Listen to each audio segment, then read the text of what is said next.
The platform's all yours, Steve, because in the first 30 minutes, we've talked as much as we can. We've dissected, we've analyzed it, we sliced and diced head coach Jürgen Klinsmann. I'm still honestly at a loss for words how lopsided that win was by Costa Rica last night. I really thought USA would come out with vim and vigor, more focus, more hunger after that loss to Mexico. But it was the complete opposite. In your eyes, why? If you recall, mid-season, the last game that Seattle played before Ziggy Schmidt and the team parted ways, they came to Kansas City, and they got run out 3-0. And there was a lot of give-up in the second half. And that's what this looked like to me last night. It's like they've given up on Klinsmann, I think.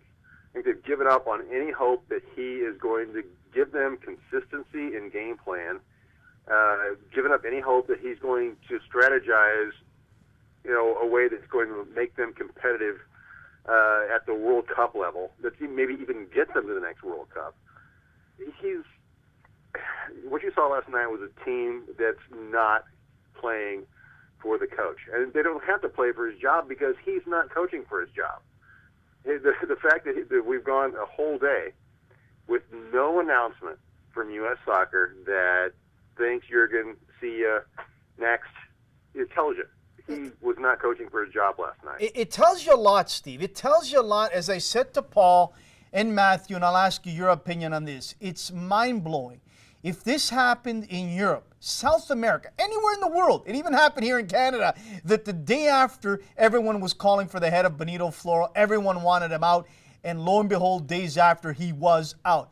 Why in the world are all the guys like yourself and everyone out there that's putting all the pressure on Sunil Gulati, why in the world is he not coming out saying something other than, I support him? Why is he not coming out saying, look, I support him because of this, this, and that? It's mind-blowing, Steve.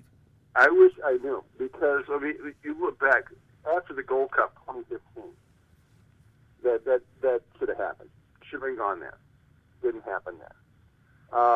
After that CONCACAF playoff for the Confed Cup spot, lost. Should have happened then. Didn't happen then.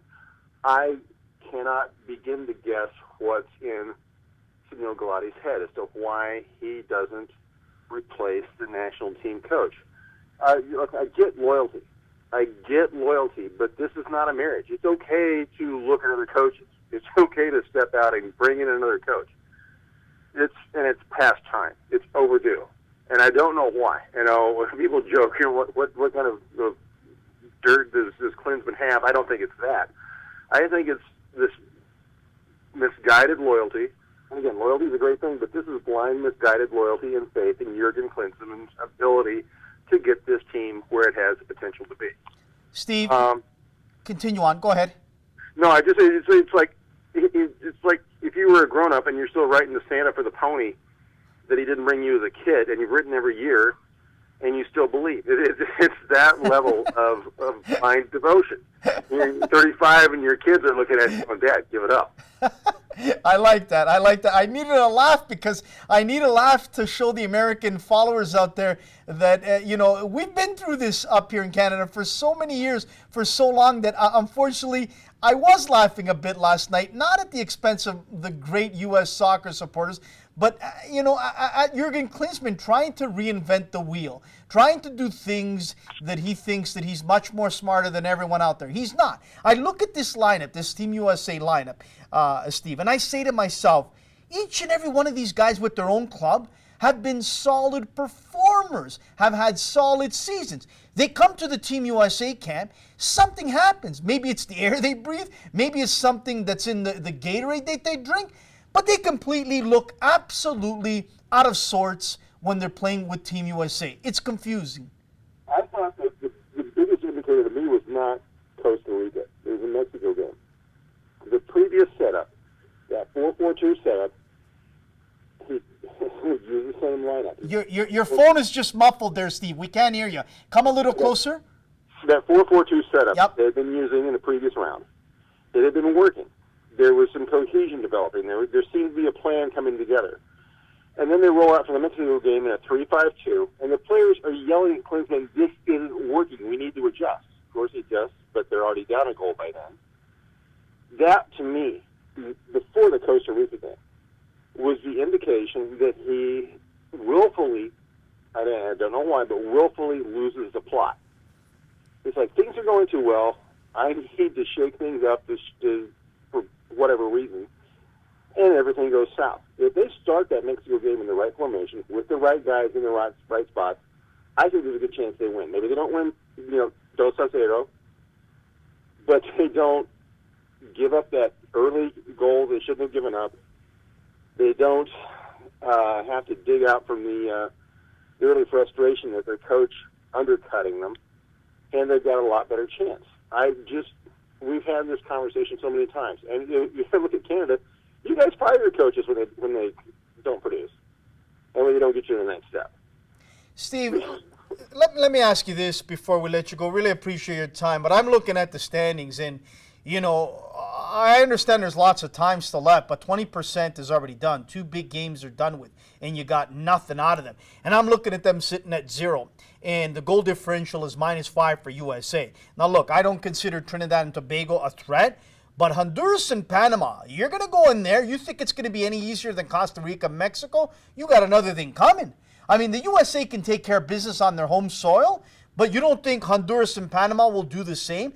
And I got to tell you this as well. I really believe in my heart of hearts, if it comes down to a game that the USA need, whether they're playing a Mexico on home soil or a Panama or Honduras, there's going to be some extra oomph in each and every one of those players on that team that's going to go up against USA. If it's me, Steve, last point, and I'll give you the platform, I go knock on the door at Bruce Arena, beg him, plead with him, say, hey, we need you now. We need you to help us rectify what's wrong. Please help us. And I'd say bye to Jürgen. Your thoughts, Steve?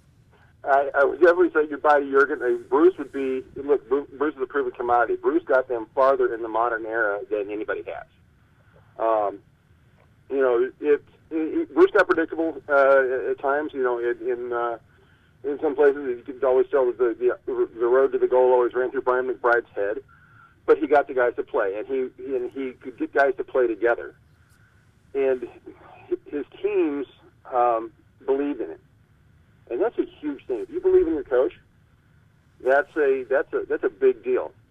The other thing about Bruce is a good club coach, but he also loves his country. My son brought this up the other night. You think of the great coaches in the world; they're club coaches. The great coaches coach clubs and not national sides, and Bruce has done both pretty successfully. I think could he step back in and do it? Does he have what it takes to get it done? I think so. Would he? That's the next question. But I definitely think that with the top 2 spots of U.S. soccer, and by that I mean the coach and the head, who has been the enabler all along, they've got to go. And then as they rebuild, first they got to get in a new coach. They've got to have an interim president, and then they got to get a new coach in. And try to pull something out of this. Because now they've got to try to go to Azteca and get a result. At least get a point in Azteca. They've got to play Costa Rica here, and they can't count on the snowball. Because that game's in March. So they can't count on the snowball. They've got to play Panama, and Panama remembers last time, and Panama is not happy.